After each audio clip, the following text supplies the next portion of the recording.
Dr. Friedemann Schaub, thank you for joining the Uplifting Content podcast today. How are you? I'm very well. Thank you for having me on your program. My pleasure. I was saying just before we got started, this is something that I need to hear today because I'm definitely dealing with my own fears and anxiety. So this will be a good conversation. I like to kick off these interviews by asking the guest just to share a bit about what you do and how you kind of came into doing this work, how that came about, please. Well, I certainly came in a roundabout way to this, what I'm doing now, because I was in cardiology and I was basically heading towards just, retiring as a cardiologist at some point. But then a panic attack woke me up and told me, well, this is not exactly what you're supposed to do for the next 30 years. So that was kind of a, wake up call for me to reshuffle my life. And what I always was interested in was to understand more why things happen. So why did people have heart attacks? Is it really just the high blood pressure or the cholesterol, or is there something else going on? Why is the blood pressure high in the first place? And so there was something that I knew the psyche has a big influence, our emotions, our thoughts, how we feel on our well-being. I grew up with parents who were countryside doctors, so they, the good old-fashioned ones, they saw the whole human being and not just the little symptoms people came with. And so they taught me a lot about paying attention to how do people look like and feel like and what they talk about and how is the family situation. So that was primed in. And so through a detour in research and molecular biology, I came then to the conclusion that I really need to focus on helping people overcome things like fear and anxiety, which then can cause also really severe health issues. I mean, 70% of doctor visits these days are about fear and anxiety and the aftermath of it. So it's a big challenge that we are all facing. And I don't believe that medication is the only solution. Right. So I just chose to find other ways. And I know that our body and our mind can heal itself. And that's what my mission is about. Yes. I hear this so much. It's such a common thing that's coming up, but it seems like modern medicine is not geared that way. There's not much of an emphasis on that. And so it's reassuring to hear when doctors like yourself understand and see that and kind of just put more of the importance on understanding what's going on with the person rather than just trying to medicate symptoms. So thank you. So tell me about just the research you did and how you came to, and the type of work specifically that you do with fear and anxiety, because the title of this episode is let's talk about how to make peace with fear and anxiety. So I'd love to hear a bit about your journey into this specific work. Well, my journey started with anxiety also myself. I was certainly someone who had all different kinds of anxiety starting as a child already. And I had OCD, as I said, panic attacks, all the good cousins of anxiety. And certainly I didn't really know how to deal with my own emotions at that time. What I came to really be interested in was this deeper part of the mind, the subconscious mind. And because it's really something, especially as a German, we are living very much in our conscious mind, in our heads, in our rational mind. And we don't really connect to that deeper irrational mind, which is also the seat of our emotions and our memories. And so I became very fascinated with understanding more how come that a lot of what we are doing on a daily basis is really governed by the subconscious. And we are still not really working with the subconscious. We don't really know how the subconscious does its job, and we don't really know how to influence the subconscious to do a better job. And so that's when I studied in many different ways the subconscious mind and became then really also aware we have a lot inside of us with the subconscious mind that can help us to make fundamental changes in the way we see the world, in the way we are in the world, and in the way we see ourselves.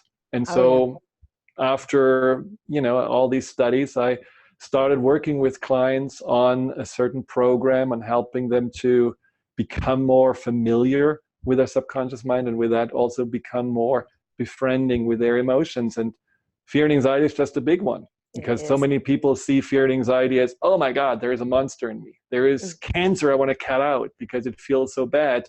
And so we are fighting fear and anxiety, and we are not really understanding what it actually wants to do and what it tries to tell us. And this is what this fear and anxiety solution, which is a book I wrote, and also what making peace with fear and anxiety is all about: understanding and then responding, and not just reacting.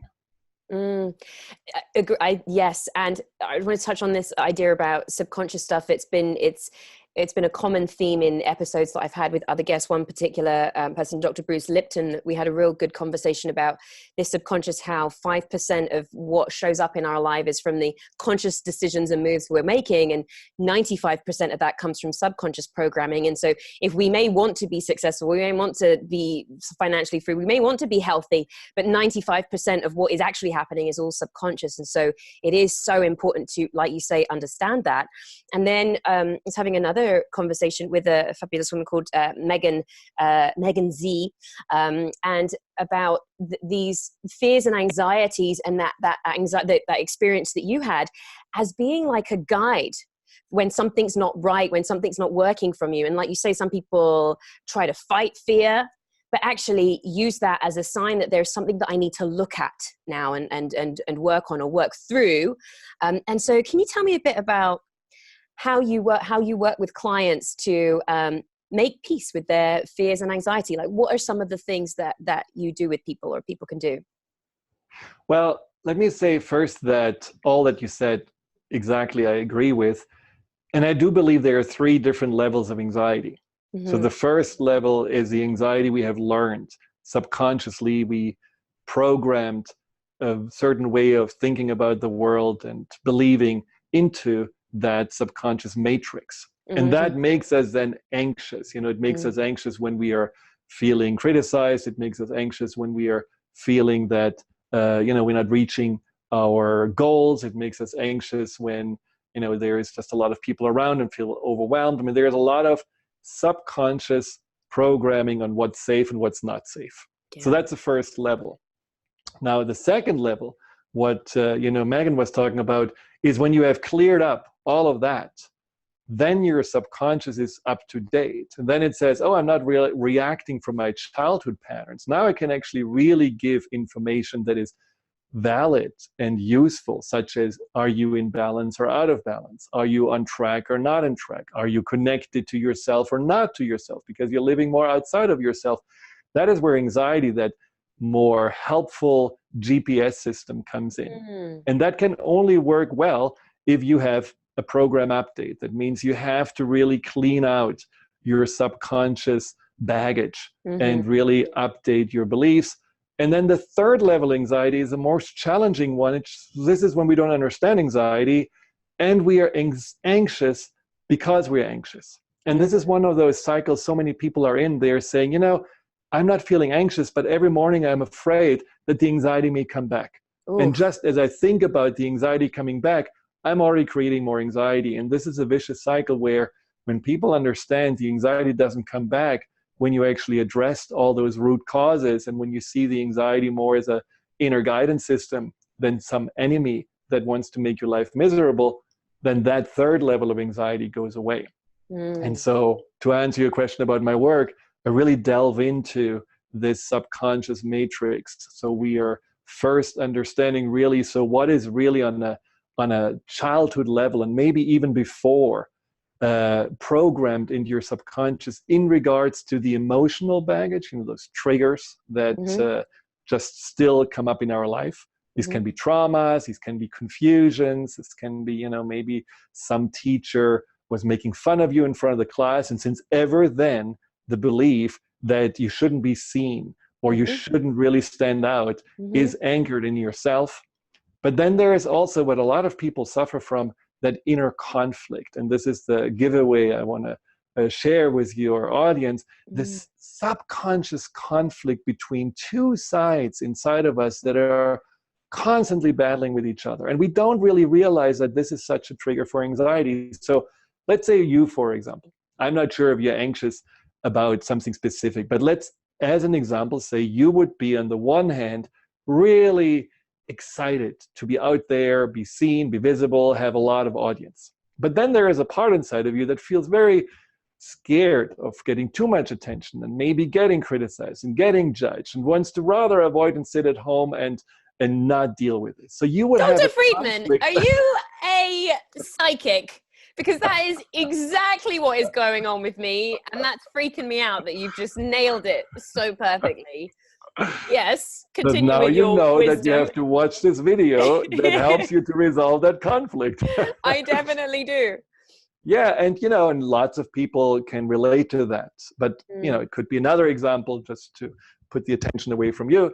It's let's say you want to date, and on the one hand you really are excited about not being alone any longer, but on the other hand there may be a part of you that every time you are with someone it says, oh, you're going to only get hurt, it's going to only create trouble, so better get out. And so you go in this inner push-pull. And this creates a lot of anxiety. So what we have to do is to realize there's not just one anxiety necessary. There may be two parts of us that are creating anxiety with complete different agendas. And be able to really identify this and resolve this. This creates a lot of wholeness inside of you. And this is something that I am, finding more effective at times than, just trying to suppress the anxiety with medication or other ways. Yeah, I love that. So thank you for offering to give away a spot on the, access to the Resolving Inner Conflicts program that you have. And there's also a special offer for anyone that signs up for that. You'll also get a coupon. It's a, what is it, $325 value for this program. So one lucky winner will get access to this. So when you are signing up, please tell us why you want this, because we want it to go to the person that really wants to benefit from this. But for everyone else, if you don't win it, you can get a coupon to buy the program for $99. And so can you share with us a bit about just like some of the ways in which you help with this program, or what are some things that people can do? Obviously, there are two things. So the Resolving of Conflict program, Inner Conflict, that's free. You can all do that. All sign up for it. Oh, great. That's something that's a giveaway. But then the Breakthrough Fear and Anxiety program is a 6-session video program where you really go exactly through those steps. So you go through identifying the root causes of your anxiety. You go through resolving the emotional baggage with a pattern resolution process where you really understand, oh, these are the patterns of anxiety I repeat over and over again. Avoidance, or achieving, or pleasing, or being overly controlling. These are all anxiety patterns. And so we can resolve those.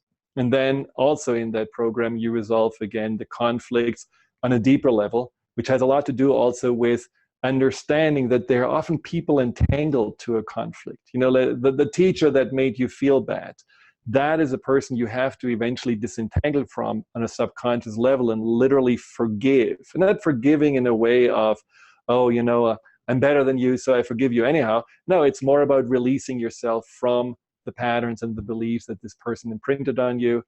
And then the last step in this program is about re-identifying yourself. How do you want to see yourself when you wake up in the morning? As someone who is anxious, conflicted, not good enough, or constantly has to prove herself or compare herself, or as someone who actually feels like, I'm happy with who I am. I'm at peace with my mission. I want to be that person, and I feel every day excited to learn more about what's possible for me. This is when you have this new identity. There is no anxiety about the past anymore. There may be anxiety still coming up in other areas. Anxiety is a normal feeling. I mean, you cannot just say, oh, I'm going to be a robot now and don't want to feel any anxiety. But this is then again, to Megan's point, the anxiety that's helpful, that's guiding you, that's keeping you on track. And to get to that level, you just have to do that work. So that is what the video seminar is about. Excellent. Thank you for clarifying that.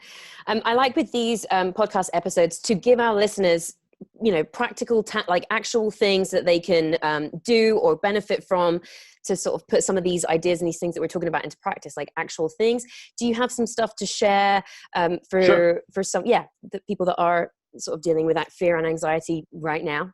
My case, Absolutely. for example, we were talking about, and it's confusing because we were talking about the conflicts that I have between two things, which is causing anxiety. So whatever you think would be a good thing for people to work on that might be going through Right. Fear. Well, first thing is, to make peace with anxiety, you want to make, a little change in your mind around how you want to see anxiety. Is anxiety just this, just horrible energy that you feel attacked by?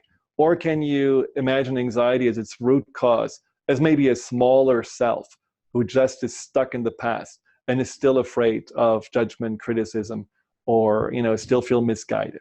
So when I woke up in the middle of the night thinking, oh my God, I want to be 30 years in cardiology, I knew there was a part inside of me that felt trapped, and that felt exactly as trapped as I felt in school when I was little, because there was a lot of pressure and little joy. And so realizing the anxiety is just a part of you that is just needing some reassurance. In that moment, you can look at these thoughts that you have. Will people like me? Will I be able to do this? Will I get, rejected? Am I safe?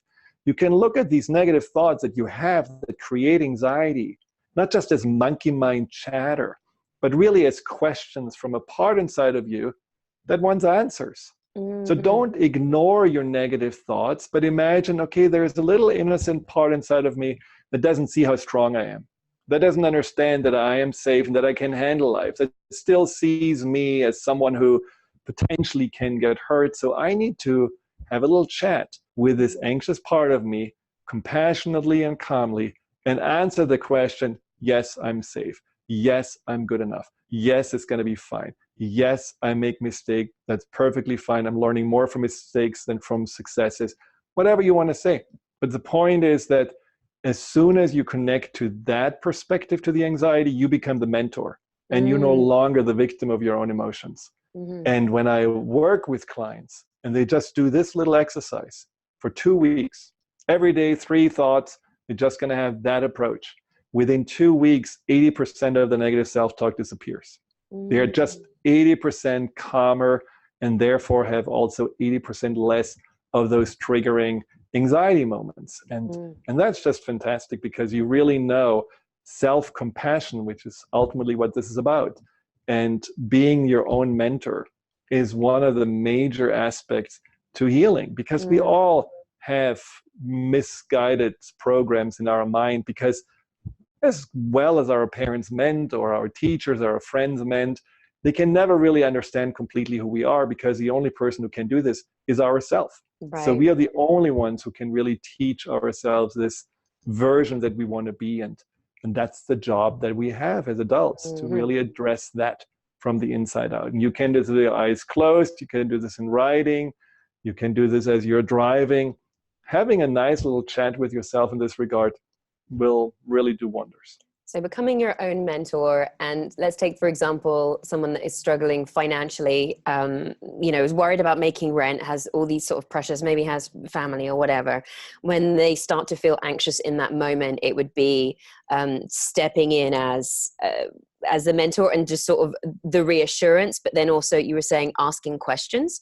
So no, the questions are asked from the anxiety. The anxiety asks you questions. The anxiety says, will we be able to make rent? Will we be okay? Will we get enough money? Will something positive happen? And so just like you would as a parent talk to your child, you talk to that inner self and say, yes, I'll do my best. Something's going to happen. A door will open up, and, I will feel much more clear about what we need to do when I feel this calmness inside than when I'm feeling anxious. And so you have nothing to lose, and you're not fooling yourself. You're actually getting into a more resourceful state, a resourceful state of feeling more positive and feeling more calm than when you're, all over the place and feeling anxious. So there's definitely only a lot to gain from that. Yeah. Anxiety is such a funny one. And reading The Power of Now by Eckhart Tolle was one of the first books. I experienced a lot of depression. Anxiety is it doesn't come up as frequently, but when it has done, and I've had panic attacks, I was like, whoa, that's really not a pleasant experience. But the thing that just blows my mind is that it just comes from a story that you're telling yourself that is causing all of that panic. And then as soon as you sort of stop that story. And one of the, I sent a newsletter out actually yesterday, and one of the things in there, I included a helpful mantra. And my one is, in these moments of panic and anxiety, just to repeat safe, safe, safe, or calm, depending on what's going, the exact situation, but safe or calm. And then it brings me down to that moment. And because in the moment I realize I am safe, I am fine, everything is calm. What is causing this feeling is my thinking about it. And as soon as I just focus on being here now, those feelings completely dissipate. And so it's such a strange thing that we can create this sickness and such discomfort and suffering just by the mind. But see, that is one thing where we don't make peace with an anxiety, because I feel we have to go deeper than that. Yeah. Because your feelings that you're describing, thank you, are not a sickness, and there's nothing wrong with you describing it. It's like if you had pain, and say you would every morning wake up with a pain in your mouth. Mm-hmm. Well, at some point you would say, well, maybe I should go to the doctor or to the ear, nose, and throat and just have it check it out. And then they would say, oh yeah, you have a cavity and we have to do something about it. The pain would go away. Mm-hmm. Anxiety is pain. There is some pain inside that says there is a wound that hasn't healed. There is a feeling of not being safe in the world, not fitting in, not belonging, that needs to be addressed. Of course, we can always, just like I said, we can always respond to this younger self. We can always say calm, safe, calm, safe. But unless we are really addressing the wound underneath, we're going to just put out fires. We are never really coming to that wholeness place. And I think that's what we have to do. You know, the past is not to be forgotten. The past is to be learned from. My anxiety was so much about the confusion of the interpretation of what happened. You know, a lot of what you take from your past, you think, okay, well, this was traumatic, this was bad, I'm going to just forget about it. No, there's something that your subconscious wants answers for. You know, one of the biggest anxieties I had was when my mom was lecturing me for my first D in school, and it was about, for me, a 2-hour event, and I was, you know, from pretty tall to being like 50 centimeters, and it just felt really, almost debilitating. So how do you work through those? How do you work through that? How would you then advise someone to process that experience, for example, to not feel anxious? Right. And that is where going into a deeper state, like in a trance state, and going through a guided state where you actually revisit this event and you're able to see this event from an outside perspective, and you're able to look down and see, okay, what really happened? And first of all, you ask yourself, does this child really deserve to be read the riot act for 2 hours just because he had a D? And the answer is, of course, no. Was there really anything wrong with me? Anything that I felt in this moment, I'm not good enough, I'm not lovable, I don't belong, is that really the truth? So you're just setting the record straight, but then you're going also into the mother, and you're trying to understand, where does she come from? And looking at that, it was very clear she came from her own fear. And the fear was not only about me not amounting to anything, but the fear was then she having to deal with my father's rage, because he was a rageaholic, who then would probably blame her for everything that I was doing wrong. So she was just projecting her own fear onto me. And I, as a very sensitive person, took it on. And then it was inside of me. And from then on, I felt like I had to achieve and overachieve and prove myself. And 2 doctorates later, I was still not happy. I mean, this is something where when you go back and say your truth is not defined by what happened to you. And there is a deeper process that I teach people on how to go to their truth, how to see their truth. You know, under these layers and layers and layers of imprints, what's really the truth of who you are? And that is a very freeing and very empowering way to connect to yourself. And that goes beyond words, beyond any intellectual understanding. This is a pure, deep sensation and understanding of who you are. And what is that? What is that for you? And is it something that is very similar with people that you work with? Like, what is this underneath all of this? What you are? Well, it's more the sensation, what you feel when you connect to it. What you connect to cannot really be put into labels. It's too big. You know, it's like, you know, what we cannot really say what love is. We can only say the expressions of love. And so you cannot really say what your truth is, but you can really see, okay, I have all these wonderful expressions of my truth when I let it out, whether it's a truth of compassion or it's a truth of love or the truth of kindness.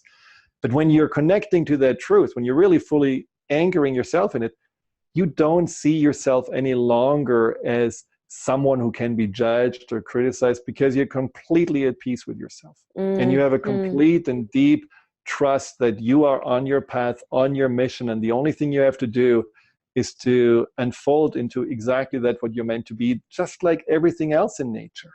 You know, everything in nature starts with a little seed. I mean, you know, there's a little seed that turns into a tiger or a tree or, you know, an elephant. But there is no question in nature, should I be really a tiger or should I be a little kitty cat? No, I'm going to be a tiger. And just us humans, we are the ones who are questioning and wondering, and we are not unfolding into that what we really mean, and so, or what we are supposed to be. And so that connection to the truth allows you to really feel like, I know I'm on purpose. I know what I need to do. I know who I am. And if you know who you are, even if you cannot put a label on your forehead and say, I am a rock star, I am a doctor, I am. And that I am, that feeling is ultimately where you feel at peace. And then when the anxiety comes up, then when your anxiety says, hey, pay attention, chances are that you forgot it, that you disconnect from yourself. Chances are that then all of a sudden your relationship became more important, your job became more important, being angry at the president became more important. All of those things, you lost touch with yourself. And then the anxiety just nudges you, hey, look inside, pay attention to what's really important, which is your truth. And then you feel very quickly at ease. Yes, I am in my bedroom, just the words I am, full stop, nothing else, just I am. I was gonna get it tattooed on myself for a little while back, but changed my mind. I was like, you don't need it to be tattooed, you just need to remember it. Have you heard of a guy called Prince EA before, or Prince E?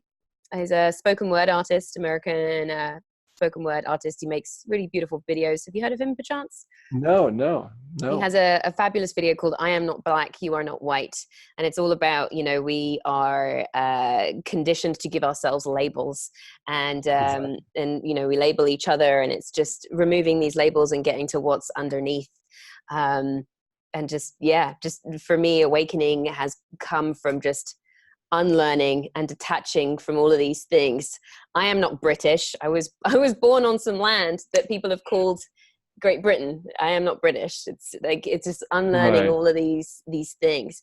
I'm not an actress. It's a thing that I do. It's not who I am.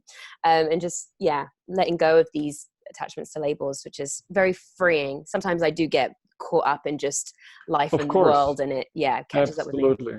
Yeah, but see, that's also the label we want to take off fear and anxiety, because fear and anxiety has a bad label on it. It's a disease, it's an illness, it's a flaw, it's a sickness. We have to get rid of it.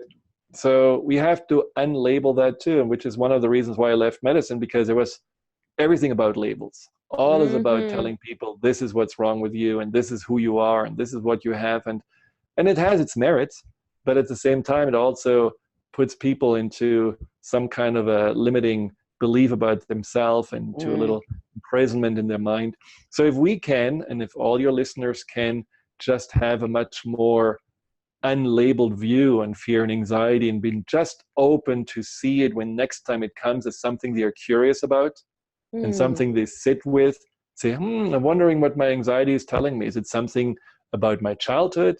Is it something I did that I need to pay attention to?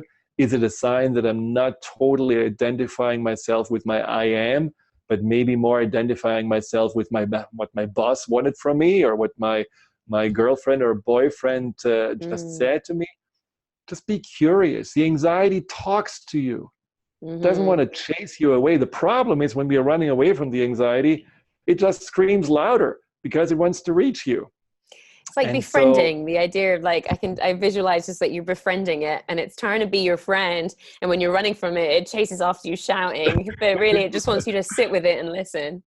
Exactly. One of the wonderful, hypnosis sessions I did with a client was about, him struggling with anxiety, but then he's realizing, well, if I have the same attitude to my anxiety as I have to a cat, you know, he had a cat who had diabetes and he had to give shots every day, and he was really having to take, you know, care of this animal. But he came from a place of love. So he didn't say, oh, it's a chore, and oh, now it's again a problem here. No, he always was loving and compassionate. If we can be that loving and compassionate with the anxiety that just wants our attention, you will never have an anxiety problem anymore. I like it. I'm actually getting hypnotized next week.